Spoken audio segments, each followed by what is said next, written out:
So you're moving to the Philippines.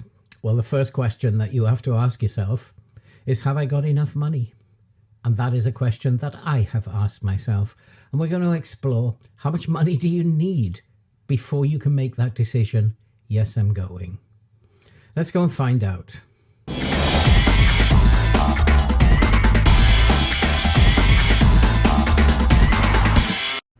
Hello and welcome back to Scrambled Eggs, because it matters. And I'm Phil and welcome to the channel.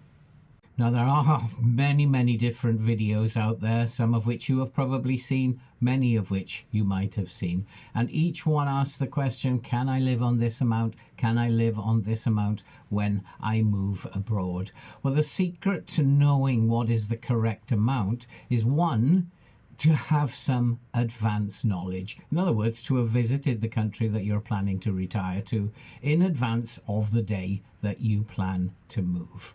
So it's obviously worth visiting the country for a few short holidays just to acclimatize yourself to the costs, to the culture, to the people, and to see if it's the right place for you. You'll then get an idea of how much money you're likely to need. And the second thing that's going to determine how much money is the right amount of money for you is your lifestyle. And different people have different lifestyles. And somebody who has a very quiet lifestyle living in the UK and does very little simply because he doesn't know anybody or is too shy to go out and get involved in the bright lights, etc., etc., he may well be deciding, okay, I'm going to up my lifestyle. It's cheaper over there, so I'm going to be going for a much better lifestyle.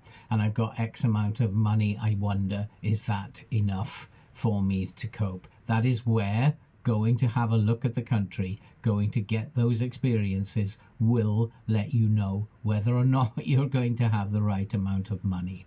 So for me, the real answer to the question is, if you are comfortable where you are living now, then if you don't change your lifestyle very much, you have no plans to do very much differently, then you're going to have enough money to survive wherever in the world that it is that you want to go. Personally, I am going to the Philippines. I've visited there many times and I have contacts there. I have a brand new family there who are waiting for my arrival and quite excited. They have also filled me in with information that I will need.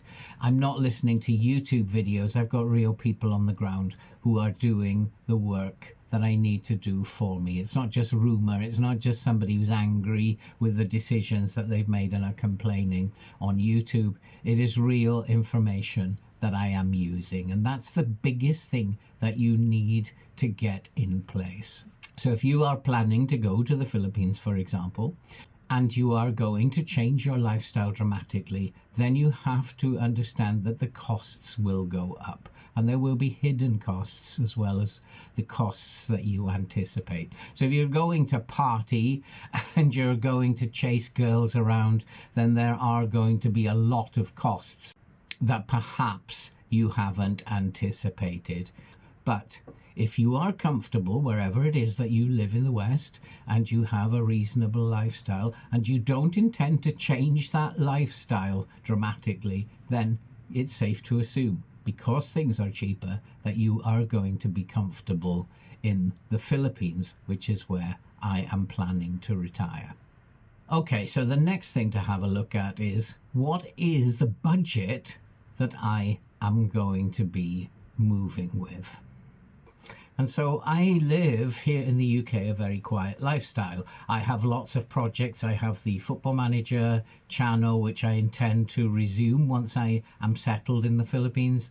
I do a lot of writing at the moment, and I'm creating all kinds of other videos to promote my book. I'm a very busy person, and so I don't intend to change my lifestyle very much. What I do want to do is to find somewhere very peaceful. So I'm just planning to have a very simple life, do the same things that I do here. I'm going to cook at home. I will buy local produce. I don't want or need to buy imported goods and live a Western style. I'm not going to be eating out very much. I'm certainly not going to be partying and drinking lots of beer. I'm way beyond that, and following my heart surgery, that's probably not a good idea. And I'm also not going to be chasing girls around. At my age, I've had enough of that. And it's time for me just to be by myself and to focus on the things that matter to me. And so my lifestyle is not going to change very much. So is my very basic state pension going to be enough for me to survive? Well, I'm going to start off with a pension of around about $1,250. And that, I see, is more than enough to survive. And if we break that down, we can break it into the things that we actually know we are going to need in terms of costs. And first off is the rent.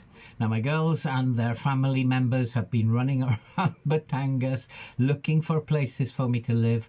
They found some lovely 3-bedroomed houses, and if you look at the pictures, these are very well furnished. One of them, I believe, has free Wi-Fi, so that would be a bonus. 3 bedrooms, and the cost of that is going to be around 17,500 pesos. They look very nicely furnished. They're very, very large houses. And that means I can have my friends from Vietnam come over during their holidays to stay with me, which would be absolutely phenomenal if I can get something like this. My original $1,250 converts to 72,300 pesos. And so that's 17.5 pesos, and one of them's even cheaper than that, I believe, has to be deducted straight away each month off that. So that's the first major bill that I have.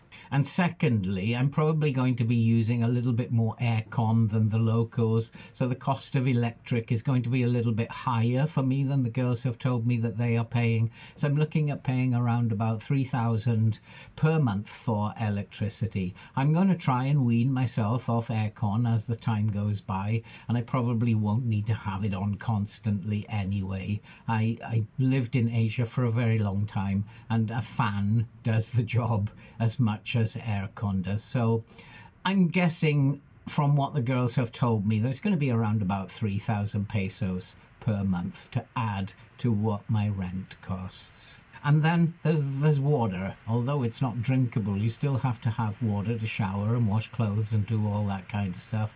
So we're looking at around about 900 pesos, 1,000 pesos per month for water. Factor into that the cost of Wi-Fi per month is between 1,500 and 2,000 pesos. I'm told that I can get Wi-Fi, decent, very good Wi-Fi, in fact, for around 2,000 pesos. So factor that in, and then we've got our Wi-Fi sorted out as well.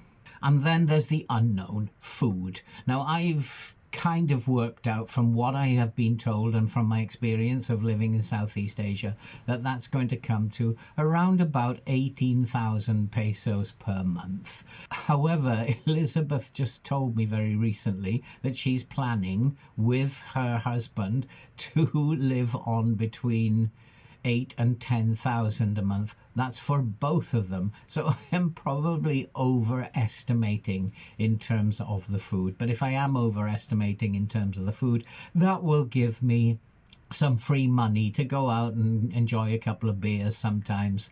I don't intend to be going out every night eating out or going to cafes, Western style cafes. I'm going to find little street places where the food is cheaper, where the coffee is cheaper, and enjoy my life in those little places rather than seek the Western comforts that we have, because they are obviously more expensive. I'm going to cook at home, work at home on my books and stuff, and so my lifestyle means that 18,000 is probably going to be an overestimate at this time. So the total cost at what I'm looking at the absolute bottom line essentials is around about 45,000 pesos, and that equates to around about $800. Now, I have a base budget of 1,250 minus 800, that leaves me 450. Now, in the UK, I do have enough money to be able to travel and to go and visit my girls for 4 weeks every year, and that is an expensive trip.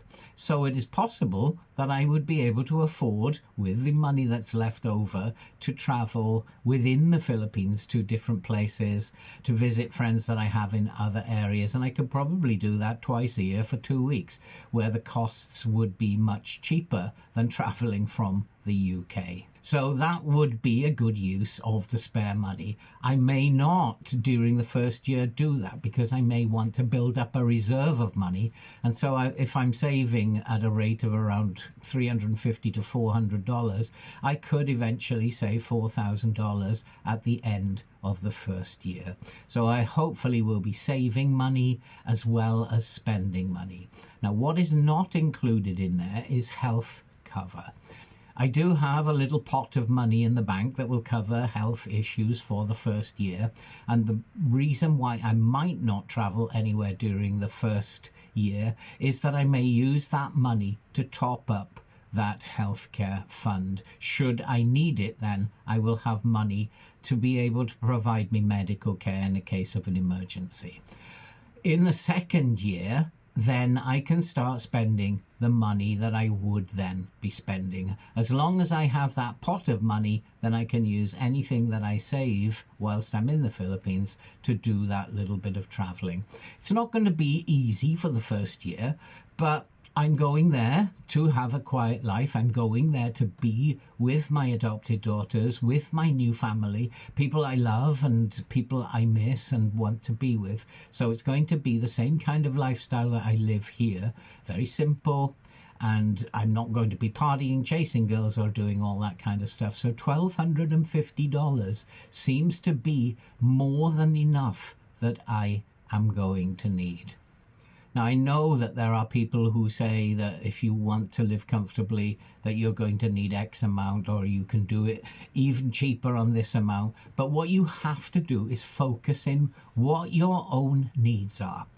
And if you are going to be going out drinking, chasing girls, doing all that kind of stuff, you are obviously going to need more money to do that. $1,250 is not going to cut it then. You're going to probably need to double it. If you're going to marry a Filipino, you've got to remember that you're probably going to need to triple that amount of money in order for both of you to live comfortably and then support the family that you might have. Your costs are going to go up a lot. I'm not bothering with any of that malarkey. I'm too old. I want peace and quiet, and $1,250, from what I can see and from what the girls have told me from my experience of visiting the Philippines, is more than enough.